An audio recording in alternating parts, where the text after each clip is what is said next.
여러분 안녕하세요. 농장입니다. 제가 정규 강의 기간에 좀 요즘처럼 빡세게 다니잖아요. 그러면 많이들 물어보시는 게 너 그렇게 다니면서 도대체 뭘 보고 다니는 거냐라고 물어보시는데 오늘 그걸 좀 정리를 해드릴게요.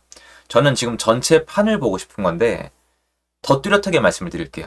지금 시장이 한번 꺾였죠. 완전 나작이 났잖아요. 정말 힘든 곳은 아직도 힘들어요. 많이 힘들어요. 아직도 그렇게 나아질 기미가 보이지 않는 곳들이 더 많습니다. 그러면 이 다음에 시장은 뭐예요? 반등 아니면 회복이에요. 어떤 분들은 뭐 데드캣이나 더블딥을 말씀하시지만 저는 그쪽 생각은 이미 안 하고 있습니다. 이 제 생각 끝에, 제 분석 끝에.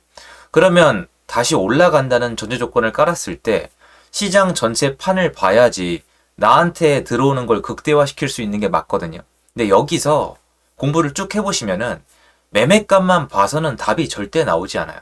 제가 이번 시장이 여러분이 부동산 공부하기 너무 좋은 시장이라고 말씀드리는 이유가 뭐냐면 부동산의 기본적인 원리가 노출되는 시장이에요.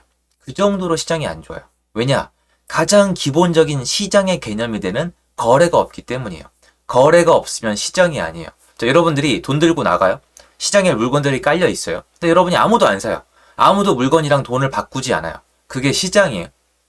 그건 시장이 아니에요. 사실 시장의 모양만 하고 있는 거죠. 지금 거의 거기까지 갔다 왔어요. 500건대 거래량이 서울에 찍혔단 말이에요. 역사적으로 말도 안 되는 그런 넘버링이 지금 2년 가까이 찍히고 있는데 이런 시장은 시장의 본질적인 모습이 노출이 돼요.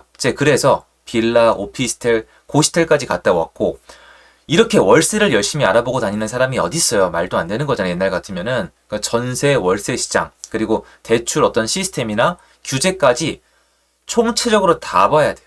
그걸 정리를 해야지 다음 판이 좀 보이는 이런 시장인데 저는 다닐 때가 많은 게 이게 하나의 시장에서 나오는 게 아니거든요. 오늘 그 중에서 제가 예전에 시장 전체 판을 보면서 얘기했던 게 이제 기사로 나와요. 1년 지났거든요, 지금. 1년 지나서 기사로 나오는데 이게 왜 이렇게 되는 거고 제가 여태까지 봐왔던 거를 이제 기반으로 하면은 이거를 어떻게 분석하는 게 맞을지도 좀 말씀을 드리고자 해요. 같이 한번 보시죠. 시청하시기 전에 구독하기, 좋아요, 멤버십 부탁드리고요. 멤버십은 매주 토요일 라이브를 진행하고 있습니다. 그리고 이제 정규 강의 18기 지금 접수 기간이고요. 데드라인이 정해져 있습니다. 데드라인이나 자세한 내용은 아래 링크에서 확인이 가능하세요. 제가 1년 전에 뭐라고 했냐면은 고시원 가니까 고시원 월세가 오르고 있더라고요. 고시원 월세는 원래 안 올라요. 옆에 경쟁점 하나 생기면 끝이에요. 그리고 이 공실이 많아요. 근데 세도 빨리 나가고 세도 올라가고 이게 월세가 다 올라가는 거예요. 제가 제일 신기했던 건 딱 하나예요. 월세가 이렇게 올라가는데 국가에 문제 제기하는 사람이 없더라는 거예요. 그냥 받아들이더라고요. 그러니까 매매 시장에 우리는 지나치게 포커스가 맞춰져 있는 건데 제가 그때 이렇게 말씀드렸죠. 하단부터 무너질 거다. 하단에 월세 내기 어려운 분들이 이사를 가게 될 거다. 지금 나오고 있어요. 빌라도 월세는 계속 올라가고 있어요. 빌라는 지금 전세 수요도 빠지고 아직 가지고 있는 분들은 힘든데 월세는 오르고 있는데 신축 빌라는 안 만들고 있는 상태예요. 딱 요 정도예요. 빌라 매매 시장 안 좋고요. 신축 공급량 엄청 그러니까 역사적으로 줄어들고 있고요. 전세 수요 많이 줄었고요. 월세 수요는 많이 늘어서 월세 가격이 많이 올랐는데 가격이 왜 올라가겠어요? 원하는 사람이 공급하는 사람보다 많기 때문이에요. 신규 빌라가 안 지어지면은 여태까지 역사적으로 연속적으로 빌라 수요가 나온다는 조건 하에 월세는 더 올라가겠죠. 그리고 월세가 계속 올라가면은 언젠가 이건 국가가 좀 나서줘야 되는데 왜 나서줘야 되냐? 왜 우는 소리냐? 그게 아니에요. 국가가 나서서 빌라 전세 시장을 파괴시켰잖아요. 그러니까 자기가 보고 싶은 것만 눈에 보이는 거 저도 아는데 전 제가 맞다고 판단하고 있어요. 국가가 개입해서 이게 지금 말이 돼요, 여러분? 개인 간의 전세 계약에 국가가 뛰어들어서 어떤 사기꾼의 돈을 국가 돈으로 물어주고 있어요. 몇 조가 나갔어요, 지금. 이상한 시스템이에요.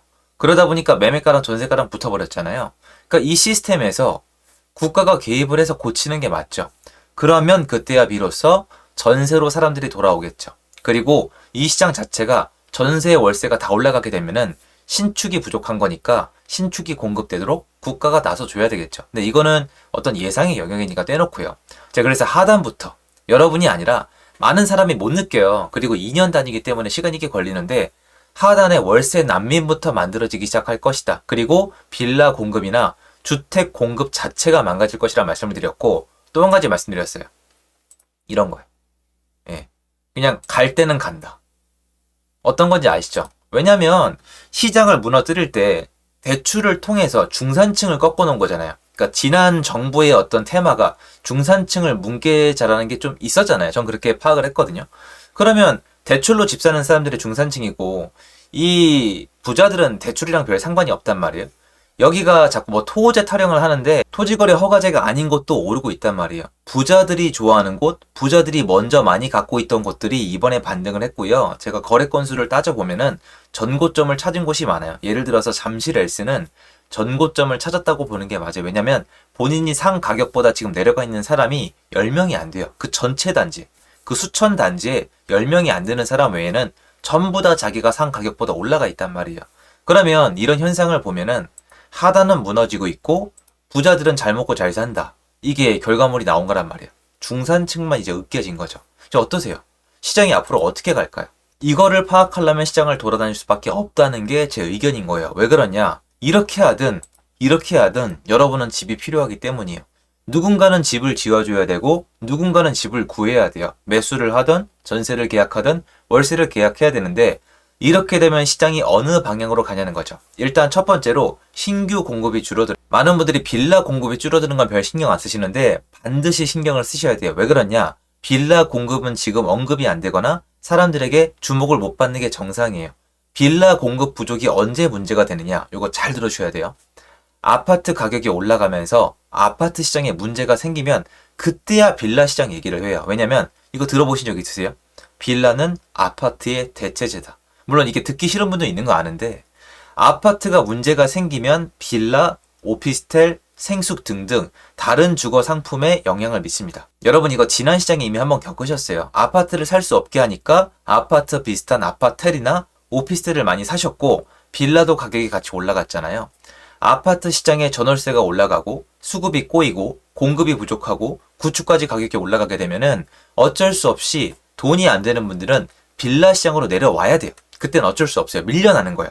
일자리랑 멀어지긴 싫고 집은 구해야 되겠고 만기가 되면서 빌라로 밀려나는데 그때 빌라로 왔더니 월세는 폭등해 있고 전세도 올라가 있고 공급이 부족해 있다. 그럼 어떻게 되겠어요? 사람들이 갈 데가 없으니까 계속 밀리다가 고시원까지 가는 거예요. 그래서 제가 이번에 고시원까지 갔다 온 건데 이번에 급작스러운 긴축이 일어나면서 전 국민이 가난해지게 프로젝트가 일어났단 말이에요. 그래서 거의 주거 상품이 하단, 월세가 제일 많이 올랐어요. 그러면 우린 이건 신경을 써야죠. 이건 제 시나리오인데 한번 보세요. 상단이 지금 열려있죠. 상단이 안 열려있으면 못 가요. A가 못 가면 B가 못 가고 B가 못 가면 C가 못 가요. 그러니까 기차라고 생각하시면 돼요. 제가 예전에 설명드렸던 도로의 자동차. 앞차가 못 가면 뒤차가 못 가는데 일단 앞열이 앞으로 밀려 있어요. 이건 제가 갖다 대는 게 아니라 일단 그냥 팩트만 말씀드리는 거예요. 그러니까 비싼 아파트는 위로 올라가 있어요. 그럼 그 다음 시장이 올라가도 이상할 건 없단 말이에요. 그런데 맨 하단에서는 월세가 불안정해지고 있어요. 월세가 불안정해지면 정부 입장에서 서민주거 안정이라는 단어를 통해서 월세나 전세 시장을 도와줄 필요가 생깁니다. 그럼 여러분들이 여태까지 역사를 봤을 때 국가가 전월세 문제를 어떻게 해결을 했죠? 공공이 나섰나요? 공공이 나섰으면 여태까지 뭔가 나와도 나왔겠죠? 공공이 나오는 게 아니라 결국에는 임대인을 늘려요. 임대사업자를 늘리든 임대인을 늘리게 됩니다. 그러면 수요를 넣어줘야 돼요. 아파트도 다주택자, 빌라도 다주택자를 넣어줘서 전세, 월세 공급을 늘려야 월세 전세가 안정이 됩니다. 지금 얘기하면 정신 나간 소리로 들리겠지만 이게 역사예요. 국가가 전체 임대시장에서 차지하는 비율이 얼마 안 돼요. 민간이 80%예요. 민간한테 맡길 수밖에 없단 말이에요. 그런데 지금 민간에서 집을 가진 사람들이 망가진 결과가 이거예요. 월세 폭등, 빌라 공급 폭감, 그리고 이게 개입의 증거죠. 뭐냐면 정말 국가 경제가 무너지고 뭔가 시장이 무너졌으면은 최상위권 같이 무너져요. IMF 때 다 무너졌어요.